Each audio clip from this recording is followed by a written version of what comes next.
My name is Lauren. I am 28, and I live alone in a tiny apartment in Chicago. 3 weeks ago, I drove 4 hours back to my parents' house for what my mom proudly calls our early Christmas family dinner, even though it actually happens on Thanksgiving. She said it was more convenient that way. Everyone was off work. Everyone could be together. I almost turned the car around twice on that drive, but guilt is a powerful fuel, so I showed up with a homemade pumpkin pie and a smile that did not reach my eyes. Dinner was loud, chaotic, football on the TV, everyone talking over each other, acting like this was some Hallmark special. Then, when the plates were cleared, my mom stood up and clapped her hands for attention like she was hosting an award show. She pulled out a bag full of wrapped gifts and started handing them out one by one, going around the table. My dad got a new golf shirt. My uncle got his favorite expensive wine. My sisters got cute personalized things, little bracelets and a spa certificate. People were laughing, saying thank you, hugging her. I waited because of course there had to be something for me too. When the bag was empty and she still hadn't looked in my direction, I finally asked, as casually as I could, "Is there one for me?" She didn't even hesitate. "Be grateful you can sit here," she said, like she was reminding me I should be thankful just to be allowed in the room. My uncle snorted and added, "Be glad we still remember your name," and the whole table exploded in laughter. I felt my face go hot, but I just nodded and said, "Good to know." No yelling, no tears, just that. I left early, drove back to Chicago in the dark, and decided something was going to change. Because 2 weeks later, those same people who laughed at me were at my door, pounding on it and begging me to talk. And that is when the real story started. When I got back to Chicago that night, I dropped my keys on the counter, put the pumpkin pie in the trash, and just sat on the kitchen floor staring at my phone. Part of me wanted to send a long message in the family group chat, telling them exactly how they had humiliated me, but I knew how that would go. They would say I was being dramatic, that it was just a joke, that I should be grateful they even invited me. So instead, I texted Mia, my best friend. She called me within 30 seconds. I told her everything, from the fake smiles to my mom's line about being grateful I could sit there, to my uncle's little, "still remember your name," jab. There was a long silence on the line, and then Mia said, very calmly, "Lauren, that's not normal. That's not just rude. That's mean. They don't respect you at all." Hearing someone else say it out loud made something click in my chest. I pulled up my banking app while we were still talking and started scrolling. Gym membership, charged every month. Streaming services under my name that I barely used because I was always working. Amazon Prime, family plan, random tickets, food orders, Ubers. All those little, "Can you put it on your card? I'll pay you back later." Moments that never turned into anything. It hit me that for years I had quietly been the invisible financial backbone of that close family they were so proud of posting online. They could sit there and make jokes about me, but they had no problem letting my card run on file like I was their personal sponsor. Mia said, "What if you just stopped paying? What if you let them feel what it's like to actually lose you?" The idea scared me and thrilled me at the same time. That weekend, I sat down with my laptop and a notebook and made a list. Mom's yoga and gym membership. Dad's streaming subscriptions and Prime. Little sister's last-minute theme park tickets. Concerts. Gas money. Every auto pay that had my name on it and their comfort attached to it. Then I started canceling. Click. Cancel membership. Click. Turn off auto renewal. Click. Remove card.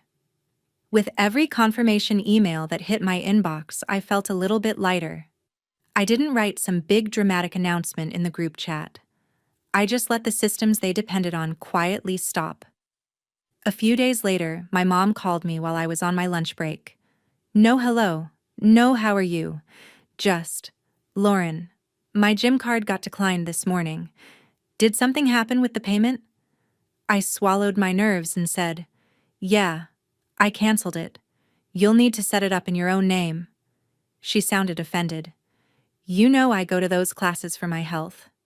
You know I count on that. I answered, You also know what you said to me at dinner. I'm done paying for people who can laugh at me like that. She gasped like I had slapped her. My dad called later that night because the streaming wasn't working. It says we need to update the payment, he complained. You must have messed something up. I said, I didn't mess anything up. I just stopped paying. You're adults. You can handle your own bills. He got quiet, then snapped. Family takes care of each other, Lauren. I said, Exactly. That goes both ways. After that, the group chat started blowing up. Little passive-aggressive messages about how some people forget where they came from, and money isn't everything, but some folks think it is. I muted the chat. I decided I wasn't going home for Christmas, no matter how many guilt trips they tried. For the first time in my life, I chose not to play the role they had written for me. I thought they would sulk, maybe talk trash about me at the country club, and eventually move on. I underestimated how much they depended on me, not just for money, but for control. Because the more their subscriptions and comforts started falling apart, the more desperate they became, and that is how I ended up with my entire family on the other side of my apartment door, pounding and screaming to be let in. The first real wave hit a few days after I canceled everything. I was at my desk trying to focus on a campaign brief, half reading the same sentence over and over, when my phone started buzzing nonstop. At first, it was just the family group chat lighting up like a fire alarm. My mom sent a long paragraph about how some people forget who raised them, and how she was deeply hurt that I would attack her health by canceling the gym. She made it sound like I had taken away prescription medication, not turned off a membership that was being billed to my card.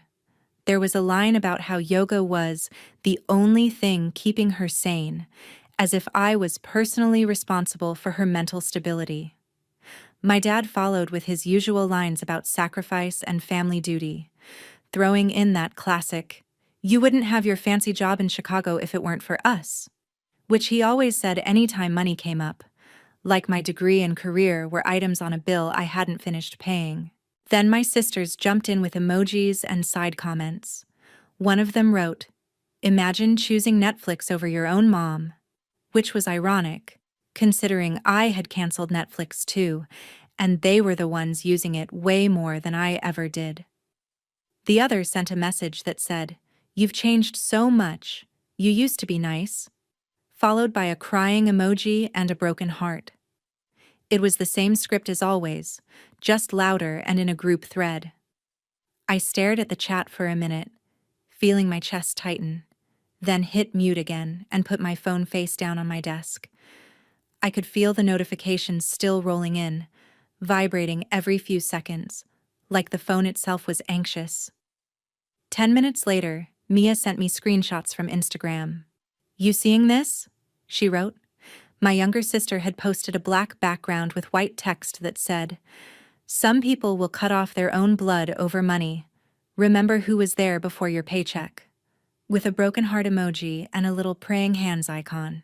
She did not tag me, but she did not need to. Half our extended family follows both of us. My mom commented under it with, "So sad but true. Love you, baby. Some people lose their way." And a few cousins replied with, "Family over everything. Money can't buy loyalty," and "People change when they move to the city." Someone even dropped a, "You guys are the strongest family I know," which would have been funny if it didn't sting so much. I felt my stomach twist as I scrolled through the comments.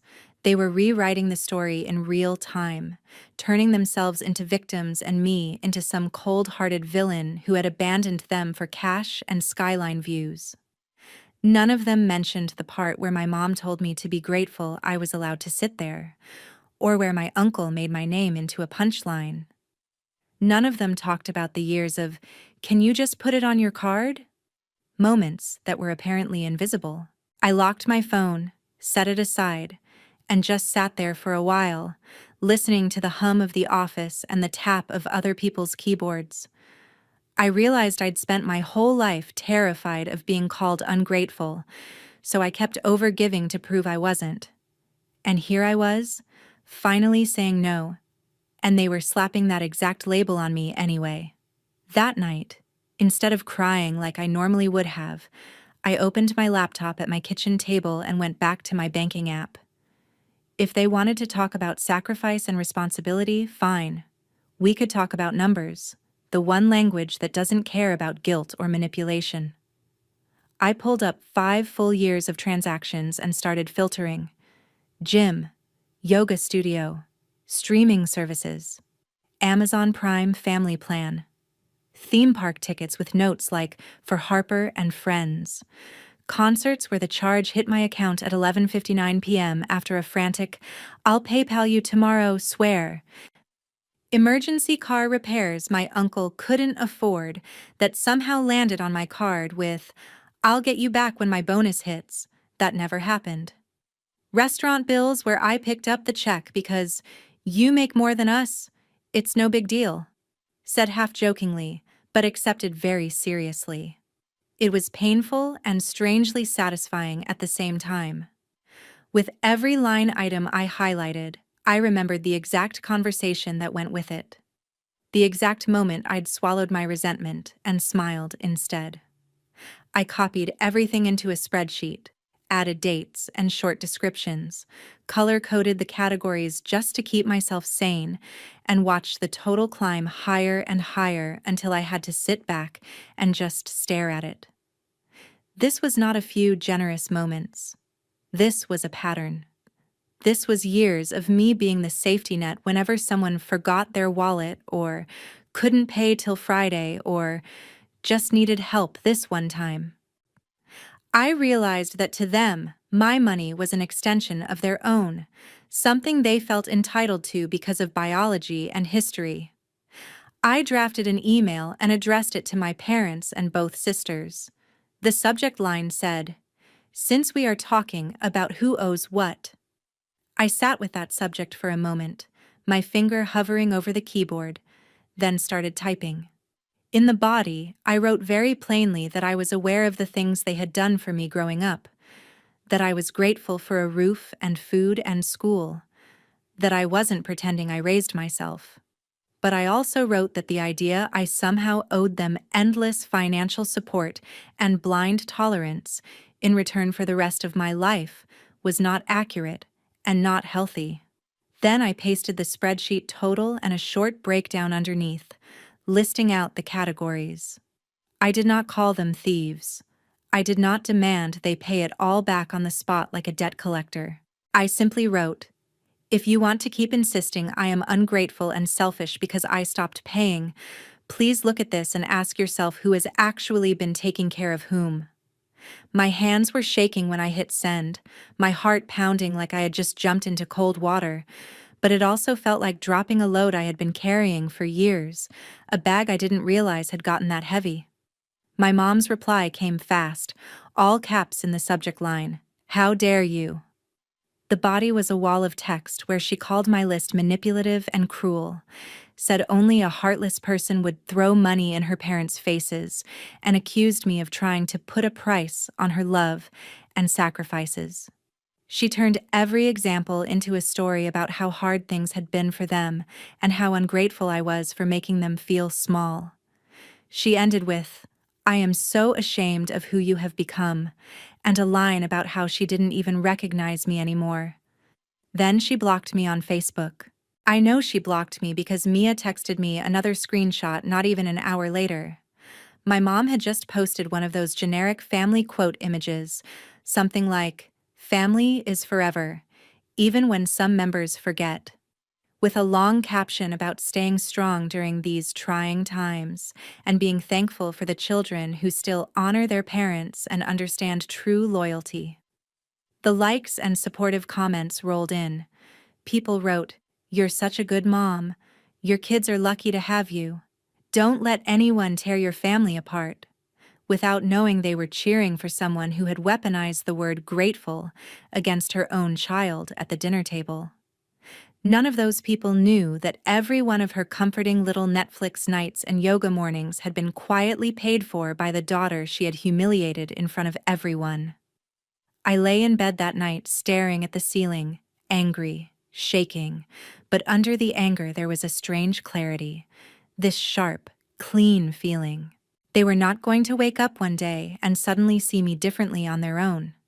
They were invested in this version of me, the difficult, ungrateful city daughter who owed them everything and gave them endless reasons to complain.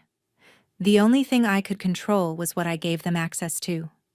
My money, my time, my energy, my silence. As Christmas crept closer and more of their comforts shut off or demanded new payment methods, the tone of their messages changed. The passive-aggressive posts became fewer, the calls became more frantic, and the guilt trips turned into actual panic. They stopped just sniping at me online and started scrambling in real life, trying to patch the holes where my support used to be. And that was when their entitlement boiled over into something much louder, much uglier, and much harder to ignore, the kind of desperation that doesn't stay on screens but shows up right outside your front door. 2 weeks after that Thanksgiving dinner, I was in my apartment on a Saturday afternoon, half watching some random YouTube video and trying not to think about my family at all, when the buzzer rang. At first I thought it was a delivery, but I hadn't ordered anything. Then my phone lit up with my dad's name. I let it go to voicemail. A second later, my mom started calling. Then the buzzer went off again, longer this time, like someone had leaned on it. My stomach dropped. I walked to the intercom and pressed the button just enough to hear the noise from the lobby. That's when I heard my mom's voice echoing up through the stairwell, loud and shrill. "Lauren, we know you're home. Buzz us in." There was this fake, cheerful tone to it, like she was trying to sound normal for whoever might be listening, but underneath it was pure anger. I froze for a second, then quietly checked the hallway through my peephole. A couple minutes later, I saw them. My mom and dad standing outside my apartment door, clearly having sweet-talked some other tenant into letting them into the building. My mom was holding a shiny red gift bag with tissue paper bursting out of it like she was in a commercial. My dad had a couple of smaller bags hooked around his wrist. My phone started ringing again on the table behind me. I let it ring. My mom knocked politely at first. 3 light taps. "Lauren, honey, open up. We brought you something. We just want to talk before Christmas," she called out, loud enough that anyone on the floor could hear. I took a breath, walked closer, but didn't unlock the door. "I don't want to talk right now," I said through the wood. "You need to leave." The switch in her voice was instant. The fake sweetness cracked. She knocked harder, the bags rustling. "We drove 4 hours to be here, Lauren. 4 hours. The least you can do is open the door and speak to your own parents." My dad chimed in, his voice already annoyed. "This is ridiculous. We're not doing this through a door. Open it." I repeated, "No.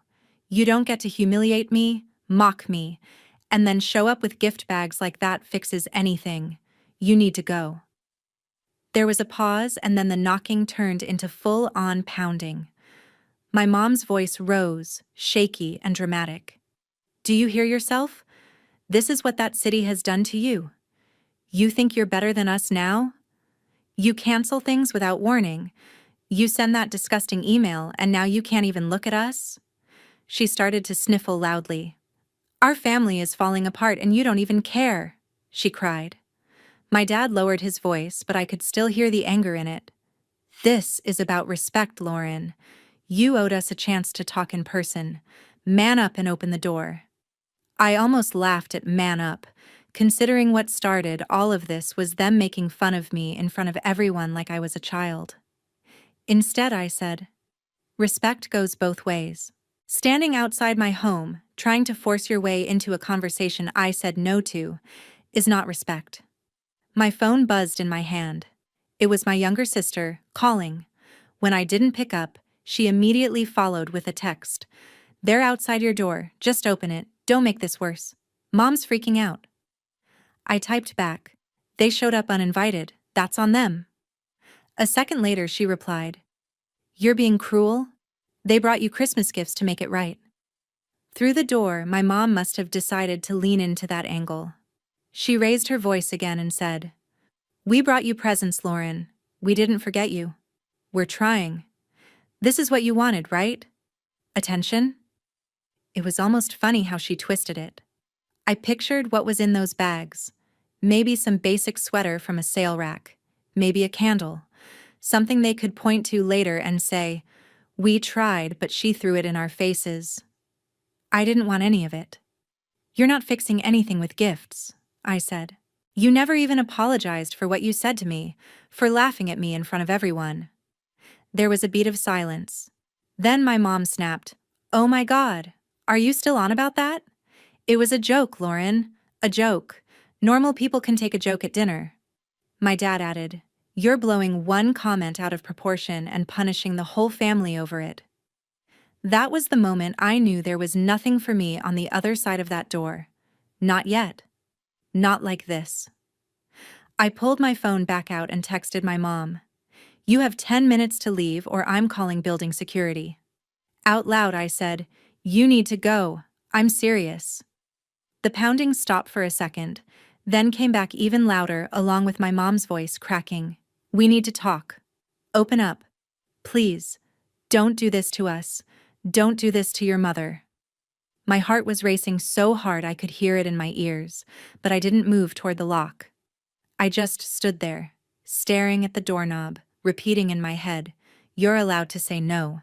You're allowed to say no." After about 20 minutes of knocking, crying, pleading, and my dad muttering that I was being insane, they finally left. A neighbor from down the hall shot me an email later that evening through the building portal, politely asking if everything was okay, and mentioning the very loud scene that had happened outside my door. I sat on my couch afterward, shaking, and opened a blank note on my phone. I started typing out exactly what had happened. Every word they said, every feeling in my chest. I didn't want them to gaslight me later into thinking I imagined it. The more I wrote, the clearer it became that this wasn't just about one dinner or a few subscriptions. This was about control. They were not used to me having boundaries, and they were not handling the word no very well. I thought the worst was over after they drove away that day. I told myself they'd cool off, complain about me to their friends, and then back off. I was wrong. That visit was just them warming up. The next time they came back, they would bring more than gift bags and guilt, and they would show me just how far they were willing to go to drag me back into the role they needed me to play. After the scene with the gift bags outside my door, I really thought they'd back off. For a few days, it was almost peaceful. The family group chat slowed down to vague quotes about forgiveness and praying for people who lose their way. I muted it, focused on work, grabbed coffee with Mia, tried to sleep without hearing my mom's, "Be grateful you can sit here," in my head. I told myself the worst was over. It wasn't. The calls started again. First from my parents' numbers, which I let go to voicemail. My mom cried about not sleeping, her blood pressure, how the doctor said stress like this could kill her, and asked if that was what I wanted. My dad's messages were colder. I was breaking the family. I owed them a conversation because they raised me. When I stopped answering, they switched to random local numbers. I picked up one, thinking it was work, and my mom said, "So you do still know how to answer a phone," like she'd caught me in a lie. I hung up. Then my Uncle Chuck joined in, leaving voicemails about how I couldn't cancel my family like a subscription and how one day I'd need them. Online, my sister posted another sad TikTok about being abandoned by your own sibling who chooses money and strangers over the people who were there from day one. No name, but the caption, "Sometimes blood hurts more than strangers. made it obvious. Strangers filled her comments with support, telling her to cut off toxic people. Meanwhile, the fallout from my canceled payments hit. My mom left a panicked voicemail about the gym wanting a new card and sign-up fee, saying yoga was the only thing keeping her calm and asking how I could do that to her. A cousin told me my dad was complaining at the golf club about ungrateful kids who treat parents like banks. One night, I opened my spreadsheet again and added a column for behavior: calls, guilt trips, TikToks, surprise visits. Seeing it all lined up made it impossible to pretend this was a phase. It was a system, and I'd stopped playing. A few days before Christmas, it went from digital back to physical. I came home with groceries, saw my parents' car outside, and felt my stomach drop. When I turned onto my floor, my mom, my dad, and my Uncle Chuck were standing in front of my apartment like a blockade. "There she is," my mom said loudly. "Do you feel proud calling security on your own parents?" I set the bag down, kept my keys in my hand. "You're not supposed to be here. You need to leave." My dad said they weren't leaving, that they'd driven all that way to talk in person, and I owed them that. My mom went on about how they were trying to save the family while I hid in my little box and treated them like parasites. My uncle leaned on the wall, smirking, asking if I really thought my neighbors cared about me more than my own blood. "You don't just cancel blood," he said. "I told them blood didn't give them the right to show up after I told them to stop." My mom scoffed, said no one had grabbed me, accused me of twisting everything and making them abusive so I could feel justified. My dad stepped in closer until my door was at my back. "Here's what's going to happen," he said. "You're coming home with us for Christmas. This stunt ends now." My voice shook, but I said, "No. I've told you to leave. You're harassing me." My mom slammed her palm into the door next to my head so hard I jumped, yelling about everything they'd given me and how I owed them. My uncle saw me flinch, smiled, and put his hand on my shoulder, trying to push me away from the lock. Something in me went very still. I shrugged off his hand and said, loud and clear, "Do not touch me again." I pulled out my phone, called building security, and said, "My family is here again." I told them to leave. They won't. One of them put his hands on me. "I need someone up here." They stared at me like I'd set the building on fire. The guard came up, listened to both sides, then turned to them and said, "She lives here. She's asked you to leave. You can't keep coming here and causing scenes. If you come back, we'll have to involve the police." He walked them to the elevator while my mom cried and my dad muttered about ungrateful kids. My uncle threw one last look at me and said under his breath, "You're going to regret this." Later, management slid a notice under my door, documenting the incident and stating they weren't allowed back without permission, that repeated visits could mean a no trespass order and police.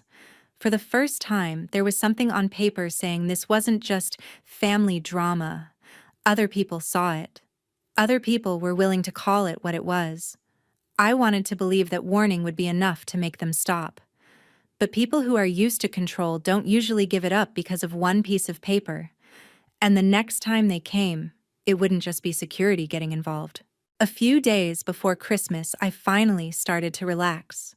Security had filed their report. My parents and my uncle had been escorted out once already, and my phone was quiet for the first time in weeks. I blocked a few numbers, muted the family chat, threw myself into year-end projects, and clung to the plan of spending Christmas Eve with Mia, eating takeout and watching dumb movies. I told myself they were done. I was wrong. One afternoon, I was coming up the stairs with groceries when I heard it. My last name echoing in the stairwell, my mother's voice sharp and too loud. "She's on this floor, I know she is. Lauren, get out here right now." My stomach dropped. When I turned the corner onto my floor, there they were again. My mom, my dad, and my Uncle Chuck standing in the middle of the hallway outside my door like they owned it. My mom spun toward me.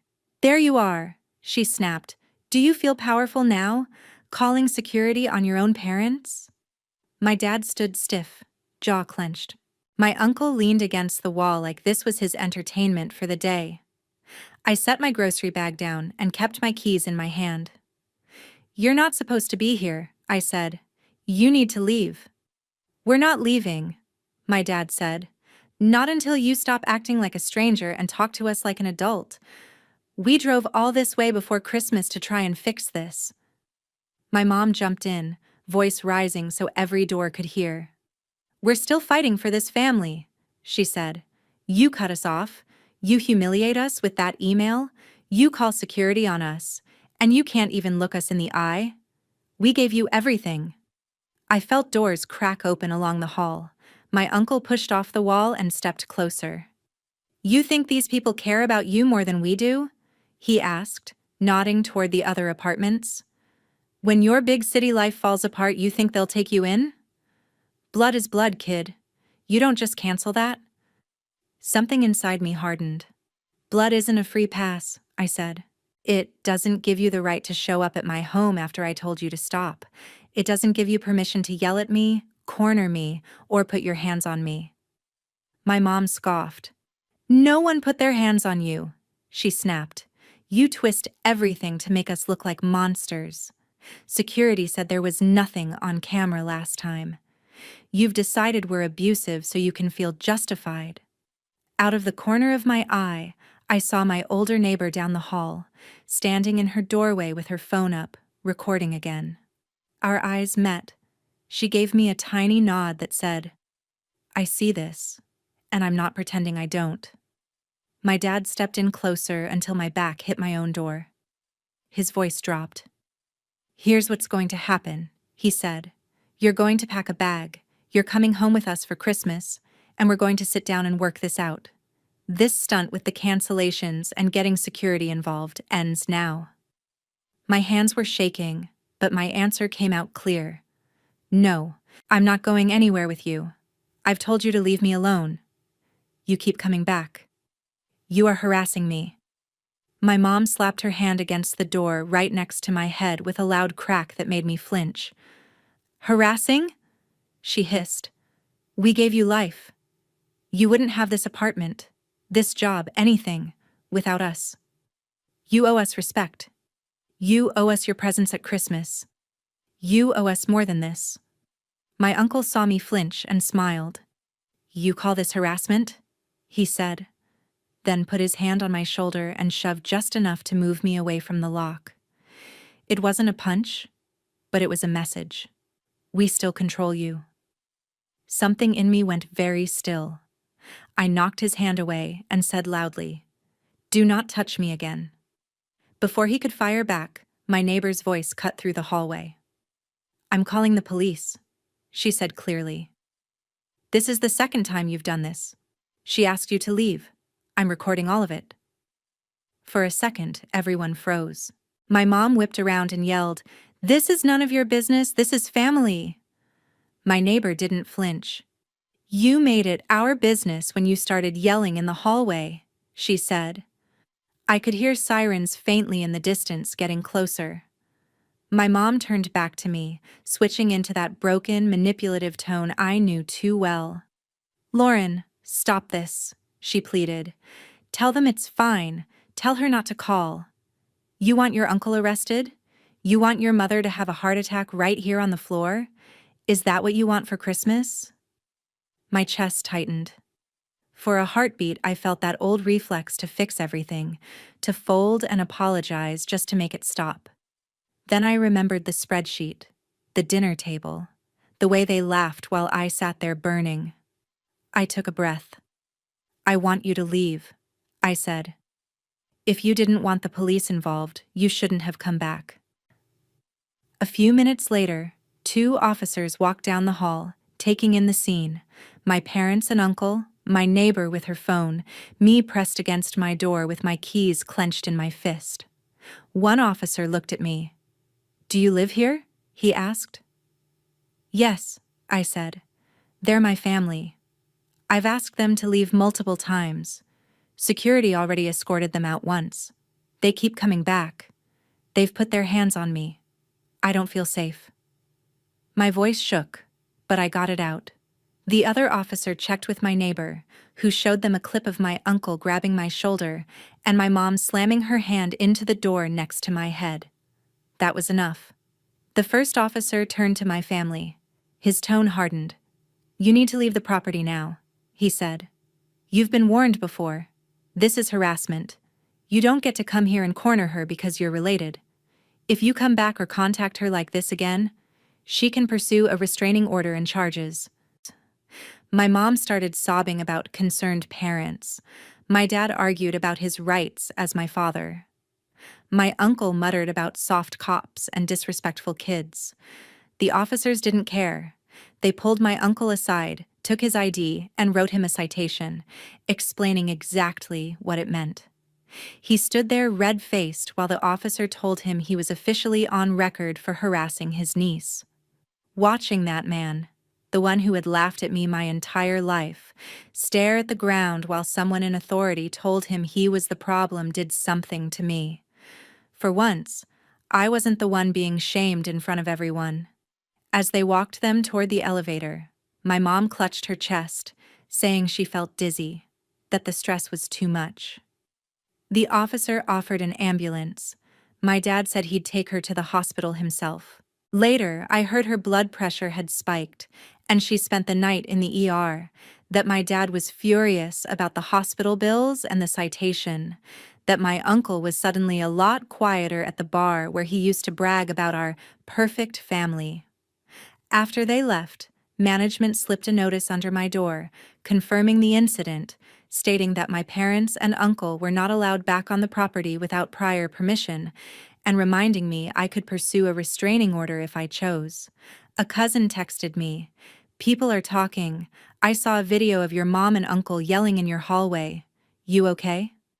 I stared at it for a second, then replied, "I'm okay. Better than before." For the first time, the consequences of their behavior were landing on them instead of me. And as Christmas passed in total silence between us, that silence felt less like punishment and more like space. Space where I could finally start imagining a life that wasn't built around managing their chaos. In the weeks after Christmas, the silence from my family felt unreal. I kept waiting for another explosion, another surprise visit, another wall of guilt-soaked texts, but nothing came.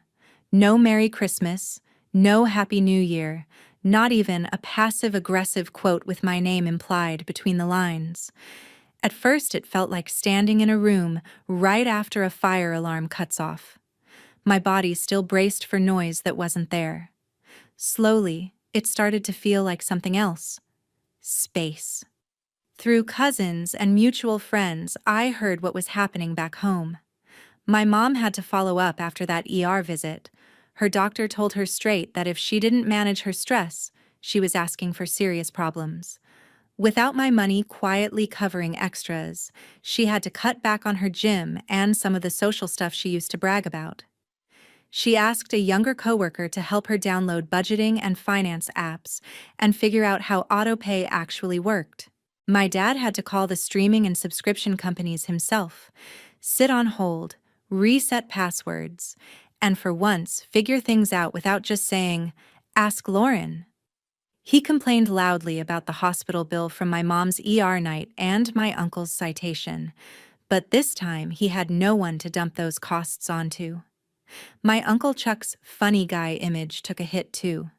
People at his bar and golf club had seen or at least heard about the video of him grabbing my shoulder in my hallway, cops writing his name down on a citation.